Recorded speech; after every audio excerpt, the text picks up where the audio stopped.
Consistency वो magic है जो हर कदम को मजबूती से जोड़ता है। जब हम हर दिन एक जैसी मेहनत करते हैं तभी असली बदलाव आता है।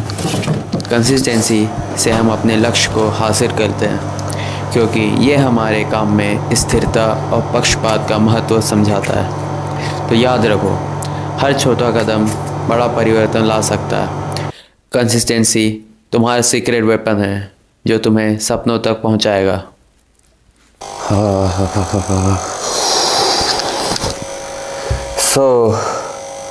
गुड मॉर्निंग और आप सभी स्वागत है मेरे कौन है यूट्यूब वीडियो में। बहुत ज़्यादा भी ठंड हो रखी है, 10 डिग्री टेम्परेचर है यहाँ। पूरा पहन वहन के रहना पड़ता है। एनीवेज हम ले रहे हैं अपना दिन का पहला मील एज़ यूजुअल ओट्स, और उसमें एक scoop whey protein and Apple and all वो सब जो चीज़ें रहती है। सेम हमेशा डेली एक ही ब्रेकफास्ट रहता है मेरा, कोई भी चीज़ चेंज नहीं होती है। हर दिन एक ही खाना, हर दिन एक ही तरह की ट्रेनिंग। आज में मैं देखता हूँ कि जितने बिगिनर्स आते हैं जिम में उसमें से बहुत कम होते हैं। फॉर एग्ज़ाम्पल लाइक 10 लोग अगर हैं तो उसमें शायद 1 या 2 कोई ऐसे होंगे जिन्हें एग्जैक्ट पता होगा कि किस तरीके से अपनी डाइट फॉलो करनी है, प्रोटीन का इम्पोर्टेंस क्या है, फैट्स का, हेल्दी फैट्स का इम्पोर्टेंस क्या है, मैक्रोस क्या होते हैं, माइक्रोस क्या होते हैं। ओवरऑल डाइट की एक एटलीस्ट एक बेसिक नॉलेज बहुत कम लोगों को होती है। मैंने भी जब जिम स्टार्ट किया था तो मुझे कोई नॉलेज नहीं थी डाइट की। मुझे जो जिम वाले बताते थे कि ऐसे ऐसे ट्रेनिंग करो, बस ट्रेनिंग वैसे ही करता था, बाकी डाइट की मुझे कोई नॉलेज नहीं थी। मैं जब जिम जाता तो मुझे लगता था कि 6 महीने 1 साल में तो मैक्स बन ही जाएगी बॉडी, उससे ज़्यादा क्या ही टाइम लगेगा। बट 6 महीने बीते, 1 साल बीते, कोई बॉडी में डिफरेंस ही नहीं पता चला। बट धीरे धीरे करते करते जैसे जैसे मैंने डाइट के बारे में जाना, प्रॉपर मैक्रोस के बारे में जाना, उसको अपनी डाइट में इम्प्लीमेंट करने का ट्राई किया। धीरे धीरे करते करते मैंने सब कुछ खुद से सीखा, क्योंकि उस टाइम पे उतना यूट्यूब और इंस्टाग्राम था नहीं, तो मोस्टली जो आप कर सकते थे जितने अवेलेबल सोर्सेज के साथ मैंने वो किया। हाँ, मुझे बहुत टाइम लग गया वो सब चीज़ सीखने में, जो कि आज के जनरेशन के अभी जो फिटनेस वाले नए बंदे आ रहे हैं फिटनेस में, वो जल्दी सीख जाते हैं, उन्हें उतना टाइम नहीं लगता है, क्योंकि वो गूगल पे सर्च किए, यूट्यूब पे सर्च किए, नॉर्मल आ गया। इवन इंस्टाग्राम पर स्वाइप करते हुए भी आ जाता है बहुत सारे कि ये डाइट फॉलो करो, सैम्पल डाइट ऑलरेडी बना के दी जाती है। बट उस टाइम पे वैसा नहीं था, और उस टाइम पे कोई फिटनेस इन्फ्लुएंसर वैसा नहीं था। गिन के 2-3 ही लोग थे। गुरुमान उस टाइम पे अच्छा चल रहे थे, 1-2 नए यूट्यूबर आए थे उस टाइम पे, जीत सलाल एंड गौरव तनेजा। और उस टाइम पे तो उन्हें धीरे धीरे लोग जानना स्टार्ट कर रहे थे, गौरव तनेजा, जीत सलाल को। ज़्यादातर लोग तो बस गुरुमान को ही फॉलो करते थे। जितना कुछ सीख पाया उतना मैंने सीखा, बाकी खुद से ही ट्रायल एंड एरर कर करके सीखा है। और मेरी खुद की बॉडी के लिए कौन सी डाइट ज़्यादा सही काम करेगी, कौन सी ट्रेनिंग ज़्यादा सही काम करेगी, वो सब चीज़ें सीखने में मुझे और थोड़ा टाइम लग गया। और ये सब चीज़ें जनरली आपको कोई कोच बताता है, बट हम में से कितने ही लोग कोच अफोर्ड कर सकते हैं कि कोच हमें बताया कि किस टाइप की ट्रेनिंग करो, किस टाइप की डाइट लो आपकी बॉडी के हिसाब से। वो चीज़ें हमें खुद फिगर आउट करनी पड़ती है धीरे धीरे कर करके, और उस चीज़ के लिए आपको कंसिस्टेंट रहना पड़ेगा। अगर आप जिम ही नहीं जाओगे, अगर डाइट के साथ कंसिस्टेंट नहीं रहोगे, कुछ भी फॉलो करें किसी भी तरह डाइट, एटलीस्ट आप कंसिस्टेंट नहीं रहे तो आपको कैसे पता चलेगा कि वो डाइट या ट्रेनिंग आपके लिए काम कर रही है या नहीं कर रही है। सबसे पहला स्टेप है कंसिस्टेंट रहना, बाकी सब चीज़ धीरे धीरे खुद ब खुद आएंगी। आज संडे है और है आज हमारा चेस्ट और शोल्डर का वर्कआउट, और एक संडे चेस्ट पंप से बेटर क्या ही हो सकता है। चलते हैं, बिना देरी के स्टार्ट करते हैं अपना आज का वर्कआउट।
सो डेफिनेटली प्रोग्रेस हो रहा है। 30 kg के साथ भी मुझे एक रेपिटेशन एक्स्ट्रा है। 35 भी खुद मैंने अच्छे से उठा लिया था आज, ऑलमोस्ट का मतलब उठा ही लिया था, और उसके साथ भी मुझे एक एक्स्ट्रा रेपिटेशंस आए और थोड़ा सा बेटर फील हो रहा था, वेट बेटर कंट्रोल में फील हो रहा था। और आई थिंक कि 1 महीने के अंदर अंदर 35 के साथ मुझे 3 खुद से आते हैं और मैं खुद से लिफ्ट कर भी लेता हूँ। तो आई थिंक 1 महीने के अंदर अंदर मैं 5 रेपिटेशन तो खुद से निकाल ही लूँगा। I am very sure of it. जबकि मेरे चेस्ट मेरे सबसे वीक मसल्स हैं, बहुत स्लो ग्रो करते हैं। ऊपर से मेरे ट्राइसेप्स भी अभी सोर हैं।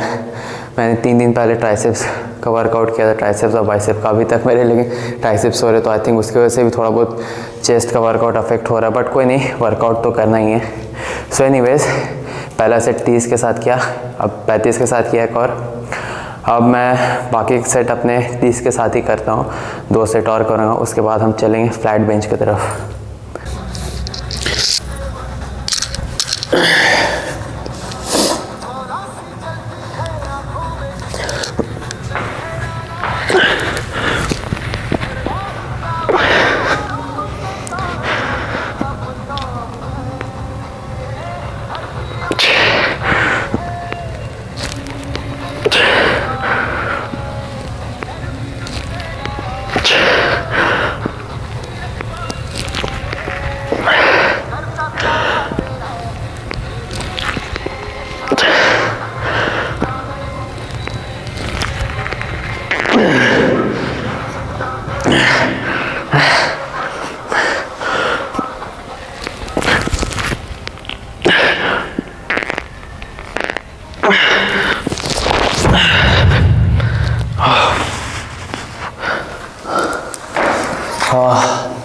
So this was our 4th and last set of incline bench.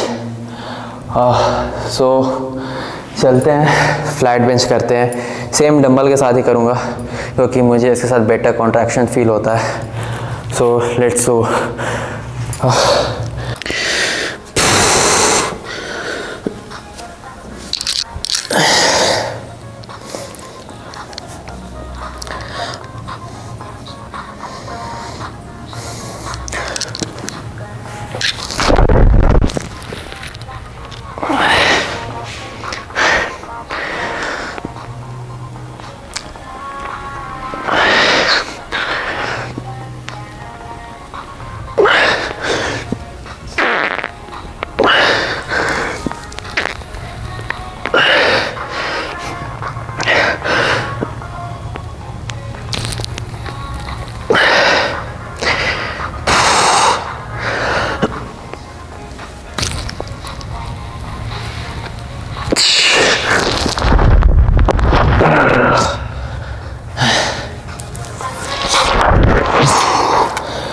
So chest के 2 हेवी मूवमेंट ख़त्म हो चुके हैं।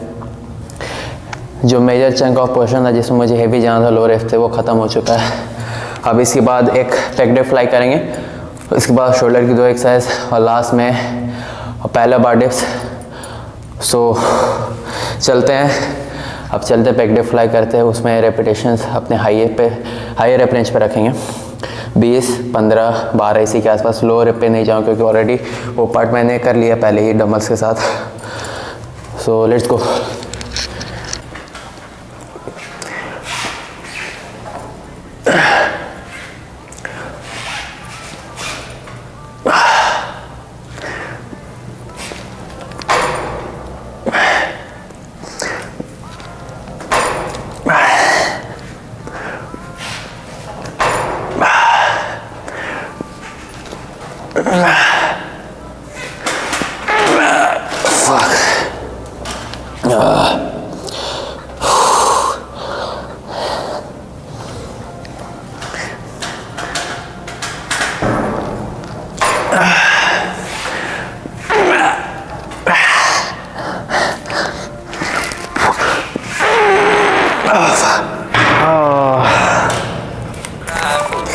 सो मैंने हमेशा जिम में 3 तरह के लोगों को वर्कआउट करते हुए देखा है। एक जो ईगो लिफ्ट करते हैं, दूसरे जो अपने आप को कोई पुश ही नहीं करते, एकदम लाइट वेट के साथ वर्कआउट करते रहेंगे, और तीसरे जिन्हें हो गया थोड़ा वक्त वर्कआउट करते हुए 2 साल 3 साल और फेयरली ठीक ढंग से वर्कआउट करते, उन्हें पता है कि किस रेप रेंज में किस एक्सरसाइज को करना है, सही फॉर्म के साथ कौन सी एक्सरसाइज कैसी करनी है, सब पता रहता है उन्हें। सो जब आप जिम स्टार्ट करोगे तो कोई ना कोई एक फेज से पहले 2 फेज सब गुजरना पड़ेगा। या तो आप हमेशा लाइट वेट के साथ करोगे या तो आप ईगो लिफ्ट करोगे। तो धीरे धीरे आपको हर चीज़ खुद से सीखनी पड़ेगी। अगर आपके पास कोई ऐसा बंदा नहीं जो आपको सिखाए, हालांकि अब तो बहुत सारी इन्फॉर्मेशन अवेलेबल है यूट्यूब इंस्टाग्राम पर, बट आई थिंक कि स्टिल एक एक छोटी छोटी चीज़ें आपको खुद से सीखनी पड़ती है, और वो through the years of experience के साथ आएगी। 4 साल 5 साल 6 साल करते करते, नो मैटर कि आप किस इन्फ्लुएंस को फॉलो कर रहे हो, खुद से हर चीज़ का एक रिसर्च कीजिए और उसको अप्लाई करने का कोशिश कीजिए अपने तरीके से। उसमें थोड़े चेंजेस करें, चाहे डाइट हो, एक्सरसाइज हो।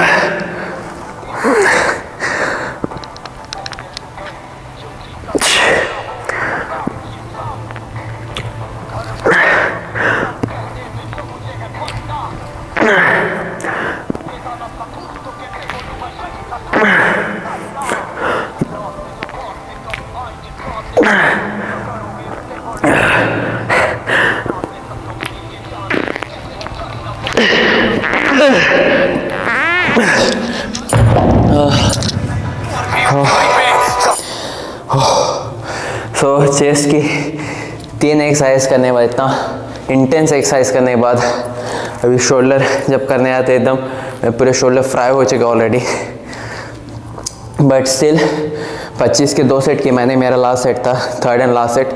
सेकेंड सेट भी 25 के साथ किया था। 7 रेप्स आए, इसमें 6 आए, which is fairly good considering 3 exercise के बाद किया मैंने। और लैटर रेस करते हैं इसके बाद।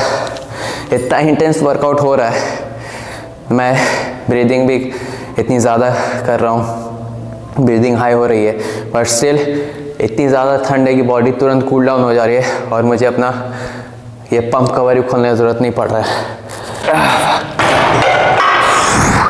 हाँ,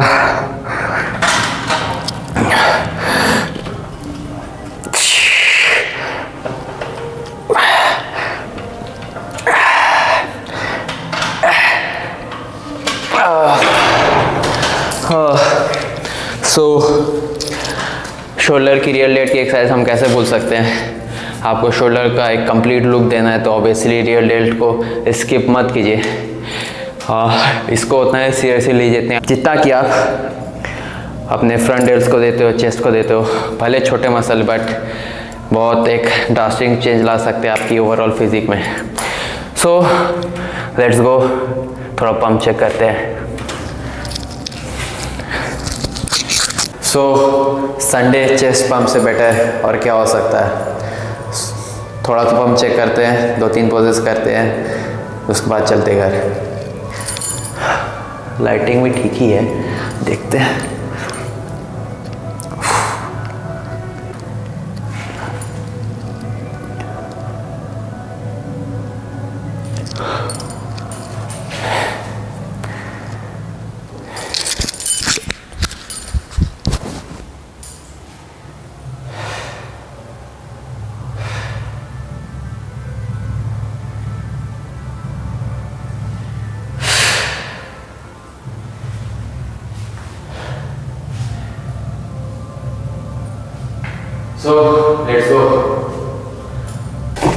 सो वर्कआउट हो चुका है ख़त्म।